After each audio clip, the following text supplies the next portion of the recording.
Hello, beautiful people. It has been a hot minute since I have done a video for you, and I thank everybody who's still on this channel listening, and those of you who are new to my channel, welcome, and I'm so glad that you're here.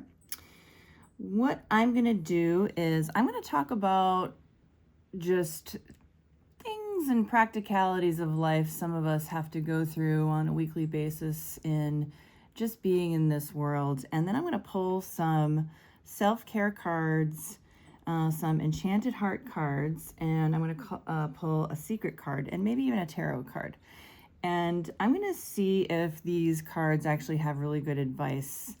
And I might not agree with it. I mean, so we'll see what happens. We'll have a discussion around it, and definitely leave a comment below if something speaks to you or not. But the first thing I'm going to talk about is I had an incident this past week at work where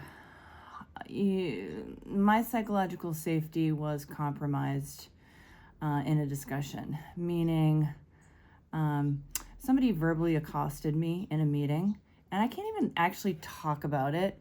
It's one of those things where when you're going in to meet with people that you think you're going to have a respectful conversation, and then something like this happens, you don't even know it's happening to you until the flood of chemicals are released into your body, and you're sitting there kind of in a stunned state of, what do I do? What do I do with this situation? And, for me, for the sake of my team, I gently went into the next subject that we were talking about, and I made sure that my team was comfortable talking about it, and then I left the meeting because in that situation, it was not, I was not willing to continue the conversation, but my team seemed okay.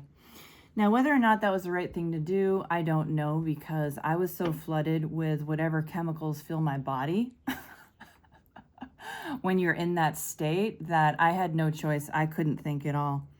And so I just want to talk about that as an issue with, how do you deal with something like that in the workplace or anywhere? It could be anywhere that, you are, where you're expecting to be treated with respect, and then all of a sudden somebody is verbally accosting you. And how do you deal with that?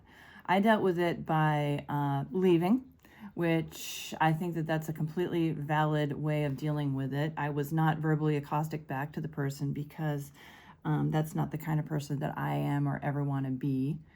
And but it's also difficult when somebody, we have a lot, I have a lot, at least, of in me, of like defensiveness that comes up, that I want to defend myself. And but I also know that I don't want to cause harm to other people. And so honestly, in that situation, I did not know how to deal with it. I've been thinking about if it happens again, how to deal with it. Now, I will say that I went to all of so I will say this. I went to seek support immediately. And that meant like my friends, telling them what happened, and also going to the people at work, like HR and the person I report to, and making sure that they know that I'm reporting an incident. And that in itself was,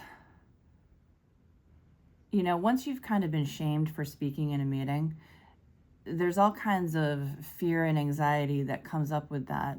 And then the idea of like, oh my gosh, now I'm one of those people that's reporting someone else, and I'm causing problems, and I'm a troublemaker. But no, the reality is that I'm not the troublemaker. This was caused by someone else, and they are most likely have done it to or will do it to someone else. And my values are that I have to be responsible to report this, to make sure that nobody else has to go through this situation again. So I will say that I got support from both my HR team and the person I report to, and I feel better, but it took me like a good 4 days to recover from that experience. And so because of it, I've really felt like it's time to start talking about these things that happen that we consider normal part of life that are really no longer acceptable. All right. And I'm going to do it the best way I know how by pulling some cards, giving you my opinion. And then, of course, you can also give me your opinion on what you think about it. Okay. So the first thing I'm going to do, since this was a situation where I feel like I needed to recover, is I am actually going to pull a card from the Self-Care Inspirational Card Deck and Guidebook. Now we've got some reflection cards, we've got some affirmation cards, and we've got some inspiration cards. I think I'm just going to go for an affirmation card, like right in the middle of the deck, and see what it says. And if it suffices, I'll stick with that. If not, I might pull another one. Okay, so I don't know if you can see this card, but it says, our self-respect tracks our choices. Every time we act in harmony with our authentic self and our heart, we earn our respect. It is that simple. Every choice matters. Listen to your intuition. You are your own best guide. So that that is a wonderful card to pull, especially in this situation, because we're talking about, having respect for ourselves. And in order to have, when respect is lost in the room, it's like the same as like air. It's like you don't think about it until it's not there, and then it's the only thing that matters, right? And so I love this. So listen to your intuition, and you are your own best guide. So I love that card, and I'll just put it down here. I know I'm not totally up to speed on having the cards so that you can see them, so bear with me. I'll get better at this. I'm going to read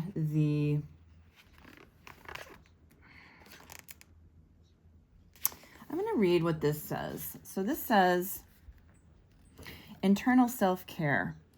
When the body and the heart communicate, we access what some call intuition and many experience as the gut. When feelings are felt in the body in either pleasurable or uncomfortable ways, the spirit is speaking a truth that the mind cannot interfere with. Today, identify a question about an area of life you've been grappling with lately. Close your eyes and do a light body scan, bringing your awareness to your whole body, working from toes to head. While meditating on your question, notice how different parts of your body feel. You don't need to know what it means. Rather, as you move through the rest of your day, strive to maintain the awareness of the parts of your body that are still carrying your question. See where this leads you in your process. So that's an interesting way of guiding yourself is, first of all, intuition and experiencing things as the gut.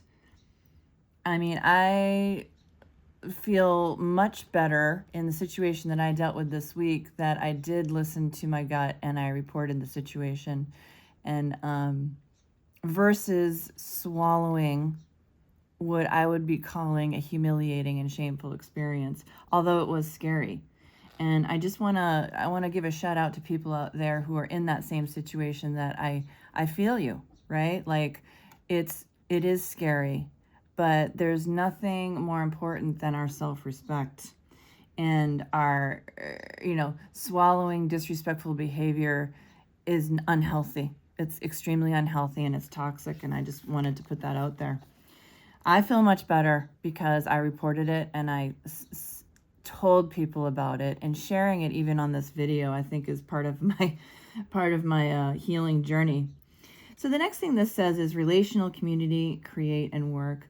What is your relationship like with your own creativity? Do you think yourself as a creative person, or is it difficult to connect with creative parts of yourself?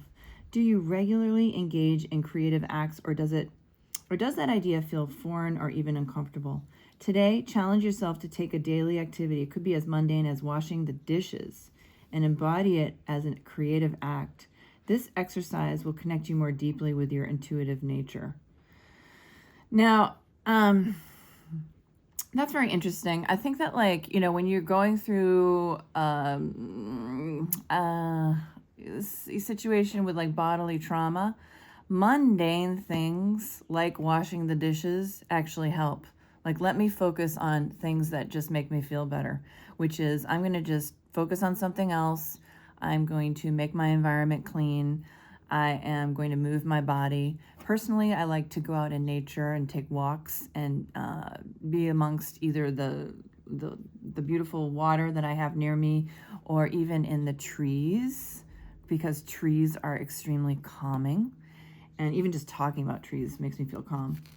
So I feel like that's a pretty cool card for this particular situation. And I'll say our self-respect tracks our choices.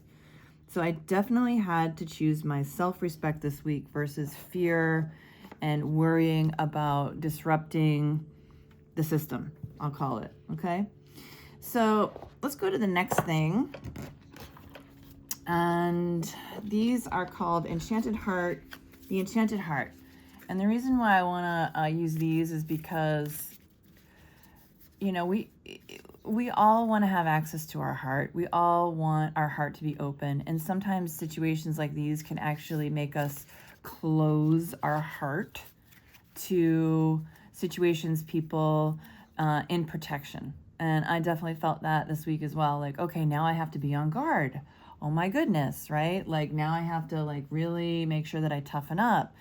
And, you know, really, I'm listening to my intuition, which is this card is saying is my own best guide. And I said, you know what? I don't have the energy to toughen up just to have a conversation.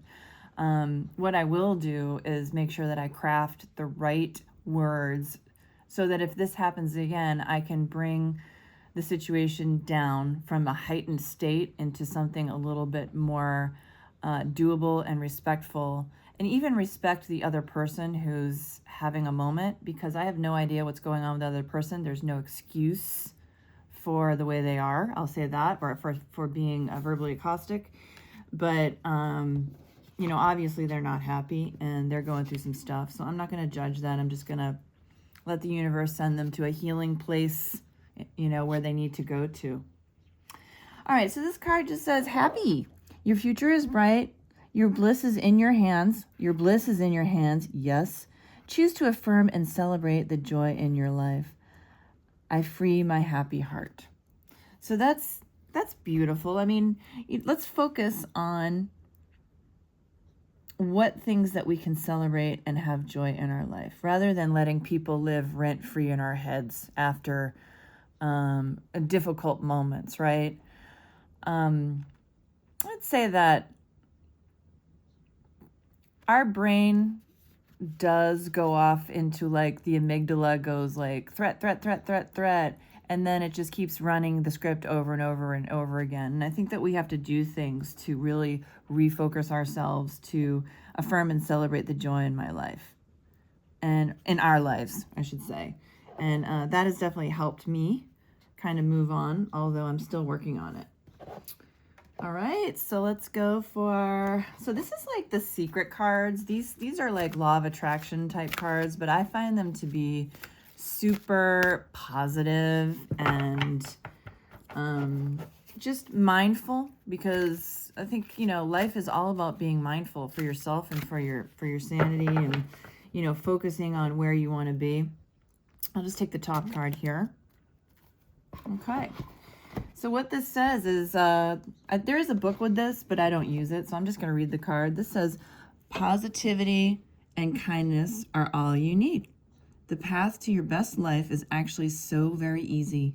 Positive thoughts, positive words, and acts of kindness. That's it. And I'll just say I love that. I am positive about everything working out, and I am going to choose to be kind to whomever, no matter what, and not be inappropriate back to them, because that doesn't help anybody, right? So I definitely agree with this card, and it's a good reminder, I think, to decide who you want to be, you know? It's not about being like toxically positive and ignoring the problems. Like we definitely have to talk about things when they're difficult, but we can talk about things kindly. And if people need to take a moment or two or three, that's totally fine. to get your body under control when it feels like it's in a threatened state.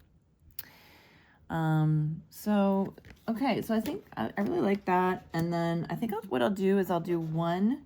We'll try one tarot card and see what comes out of this. Oops. All right, so I really like this tarot. This is the Nightweight Tarot, nightweighttarot.com with Knight, nightweighttarot.com. These are like really beautiful cards, really artistic, gender neutral cards.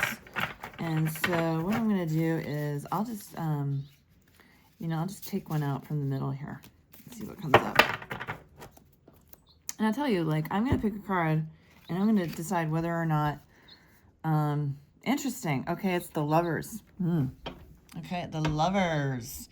And okay, it looks like there's actually this is, like I said, this is a gender neutral deck. So there's a couple, I'll just say that there's a couple embracing. That's what I'm going to say there. And they seem to be really happy with each other.